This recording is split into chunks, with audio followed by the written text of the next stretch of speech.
Welcome back to Secrets of Stand-Up. I'm Rich Williams. I'm going to tell you everything I know as a professional comedian so that you can get better at being a comedian, whether you're starting out or headlining arenas. Hopefully more big-time headliners will watch this because everybody can improve. It's a constant growth, like my hat game. I hate talking in internet slang, but remember my hat from yesterday, the flipped-up American flag? Yeah. It's like the first joke you write on a subject. Sometimes you have to push through that so you can get to a real hat that makes you look good, makes you look sturdy, makes the audience like you more. I've always found that for me, and probably for you, jokes are way easier than premises. If you give me a good premise, I can bang out jokes, boom, boom, boom, boom, boom. The reason why a premise is more difficult is because, as I've said in many of these videos, you can write about anything in the world. And so you're oftentimes left not knowing what to write about. So here's a fun little game you can play with some caveats. One of the funniest comics I know is Gary Gulman. His writing is next level as far as I'm concerned. So back in the day, he was dating another comic who I was friends with as well. She and I had a falling out, so I'm not going to bring up names. But they used to do this writing exercise or a game that they would play. They would write out topics, put it in a bowl, and then each of them would pull out the topic, and then they would riff on it, and they would come up with jokes. What was great about it is they were trying to one-up each other. So it brought out that competitive spirit and also trying to make each other laugh. One of the examples I think was Easter, and Gary came up with a joke, and I'm going to butcher this. This is probably like 15 years ago, but Easter is an awesome holiday unless you're a chicken. And then you're like, why have they hid my babies all over the yard? Find a friend or two who's comics and sit down and do these types of exercises together. The caveat to that being, you have to set ground rules in a writing session with other comics. Who's going to get ownership of the joke? What I would always do is, if you had the premise, you get my jokes, and vice versa. Just try to be fair about it.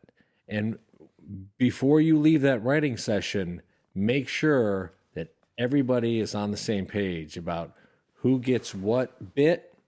And, if you added a lot to it, but it's their bit, it's their bit. And don't claim ownership of it afterwards. The problem I always had when I would sit down and write with other comics is I didn't have a lot of premises, but I was so good at jokes that I would do it, and then I would come away with nothing except for a fun time sitting at a coffee shop and going through jokes. I ran across this game. This is what made me think about this. There's a game, it's like a board game or like Cards Against Humanity. It's called Venns with Benefits. And so it's a Venn diagram, and it has the two different circles and where they meet in the middle. And then I guess you put cards down. The one I'm showing as an example says cats and nipples, amusing until they're too hairy. My grandma had two. So that's what cats and nipples have in common. If I were to play this just by myself as a writing exercise, it would help me in making analogies. Cats are like nipples. My grandma has two, and they're very hairy. All right, let's look at another one. Toast and my grandfather, unusually brittle. They should have hired me to punch up that example they used. But do you see what I'm talking about? Flip-flops and divorce, really popular with my dad. You just take it, and instead of playing the game like this, oh, Bingo's coming in. Come on in, Bings. We're recording another wonderful video. Instead of playing it like this, you get the two cards and you go divorce and flip-flops. Divorce is like flip-flops. My dad loves it, or loves them. You understand? I feel like I over-explain, and then I say, do you know what I mean? Do you understand? You get it. Try that out. Write out some premises and give them to your friend. And then have them do the same for you. That's the way I would write with someone at this point. I would say, give me a bunch of premises and I'll write up jokes for those, and those would be my jokes, and I'll give you a bunch of premises and you come up with jokes for that, and they'll be your jokes, and we'll punch them up together. I like writing alone, although I find most of my jokes come from talking with other people, whether it's on the phone, that's what I prefer, on the phone or in person, or via Facebook Messenger or text or whatever, because I'm trying to show off. I'm trying to impress the other person and make them laugh.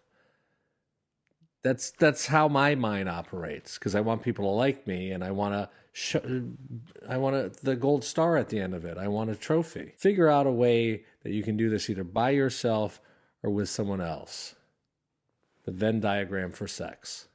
Thanks for watching. I make a video every single day, 7 days a week, 100 videos in 100 days. They drop at 11 in the morning, Eastern time, and I appreciate all of you. I really do. This channel has given me so much purpose. All the different problems that I have in the day, they just melt away when I'm doing this. It's amazing, and you can find that in comedy. Make it your purpose. Set a goal. And the little things that bother you, they seem insignificant. Have a great day.